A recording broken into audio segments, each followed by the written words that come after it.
Paul McKenna is a man on a mission. He's out to prove there's no such thing as a hopeless case. Often going against perceived medical wisdom, Paul believes the mind has a limitless capacity to reprogram itself. In short, he believes he can change your life. But Paul is about to face his biggest challenge yet. Can he cure a rare condition even the doctors have given up on? Hear the noise? Ray Mash is a carpenter by trade. He lives with his wife and 2 children in Essex. Feel that there, you've gone wrong. Feel that there. But Ray has not lifted a hammer in a long time. 8 years ago, a tragic accident at work took away his livelihood and changed his life forever. I tripped over a piece of metal, head-butted a concrete post that was in front, and as I fell down, the back of my head struck some marble granite. A few hours later, he collapsed. I remember waking up in the hospital. I still thought it was Thursday, and it wasn't. It was late Saturday, early Sunday morning. He had a small gash on his head there that was a scratch. No bruising, no bumping, nothing. The doctor come over and turned around and said, "Oh, you've had a bit of concussion. Your eyes are photophobic at the moment." But what appeared to be a minor injury had made his eyes extra sensitive to light, which meant they rolled back in the sockets. Known as photophobia, it was thought to be a temporary condition. As far as I knew, that's like I had a bang on the head and I was going to be okay within a few days. 8.5 years later, and I'm still like this. Over the next few years, Ray's eyes were submitted to numerous treatments, including Botox. As a last resort, he was given electric shock therapy. But the prognosis was not good. The surgeon came over and he sat down and he said, "There's a certain part of your brain that's switched off, and we can't get it back." I walked out there and I was crying like a baby. Someone telling you, and it actually sinking in, that your dad is blind, is a lot to take in all at once. Unable to find a cause for Ray's lack of sight, the medical profession concluded that Ray had an extremely rare case of hysterical blindness, more common with soldiers in the First World War. Hysterical blindness is a condition usually temporary, which occurs in people who are facing some extreme personal dilemma, a personal situation which they find very difficult to face. And the blindness is not due to any demonstrable physical cause, but nevertheless is genuinely experienced. Tightly as you possibly can. But it was a night out that was to prove an even bigger turning point. Tighter and tighter. You might like to find out a little bit about the power of your imagination. It was a show that was to change Ray's life.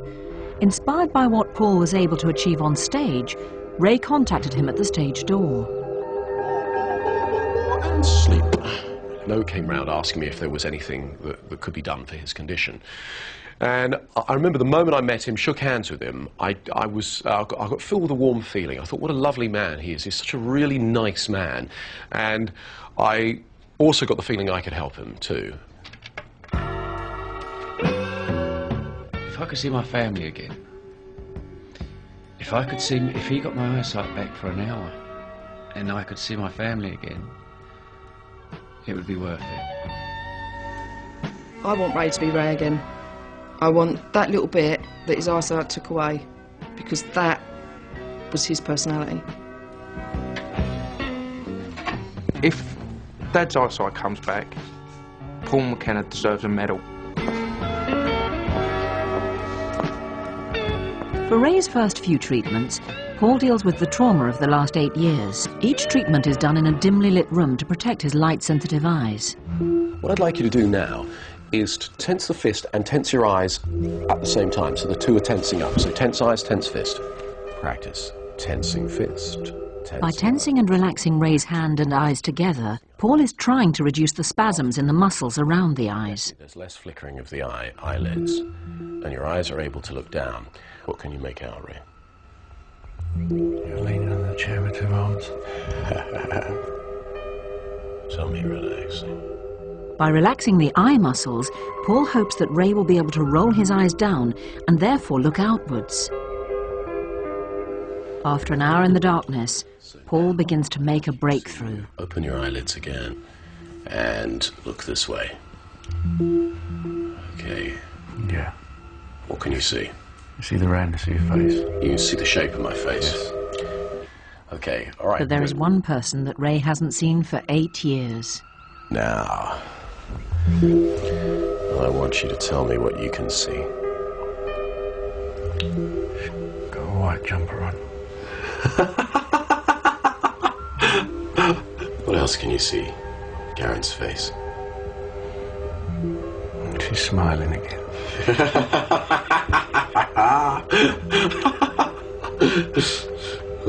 What else can you see?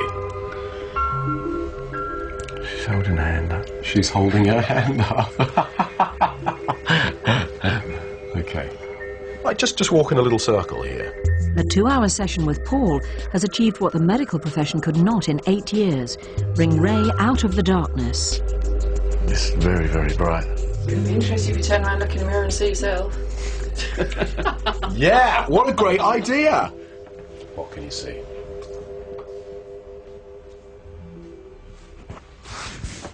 White t-shirt. Ray has been living as a blind man for the past 8 years. Paul thinks if he can shed the image of a man with disability, it will increase Ray's self-confidence and thereby stimulate more communication between his brain and his eyes. Let your eyes learn that it's okay for you to see again, is it not? Ray Mash is under hypnosis. Paul is trying to get him to visualize a life without dark glasses. Reinforcing every positive thought you've ever had about yourself.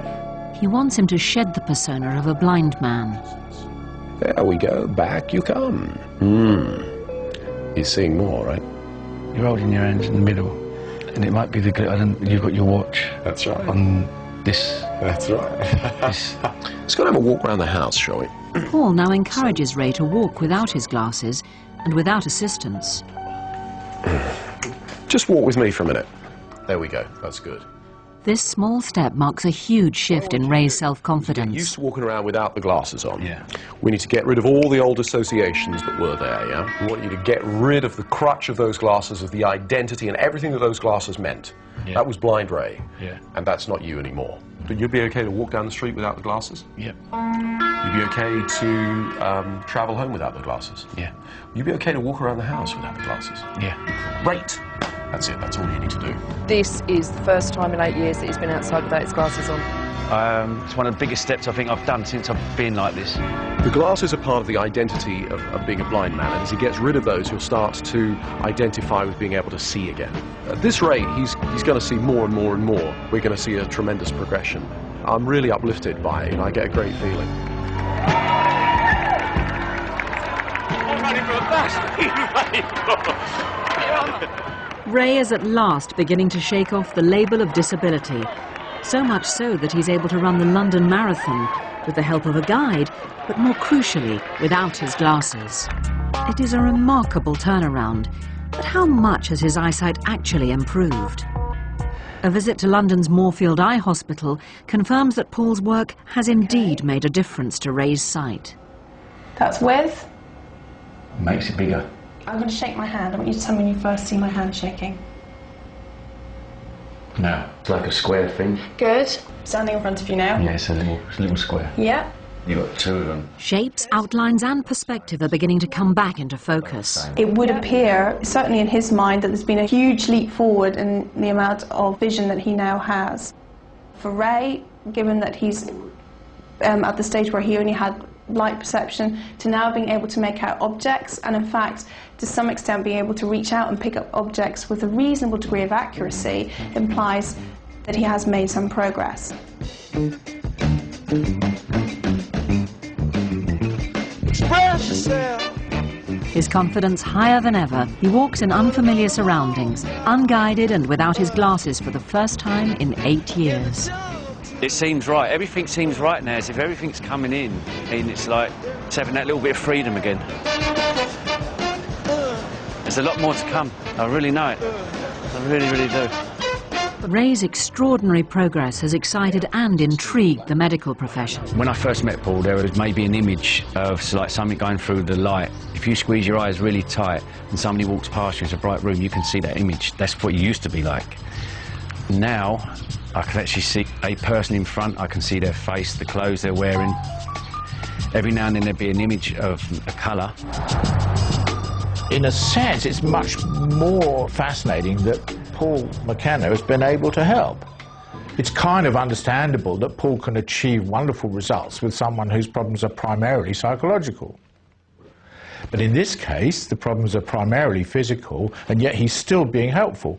I've come firmly to the conclusion that he was misdiagnosed, that this isn't and never was a case of hysterical blindness. This is physical damage from the head injury. This is not a psychological disorder, hysterical blindness. This is physiological. This is damage to the brain. And so I'm astounded that he's getting better.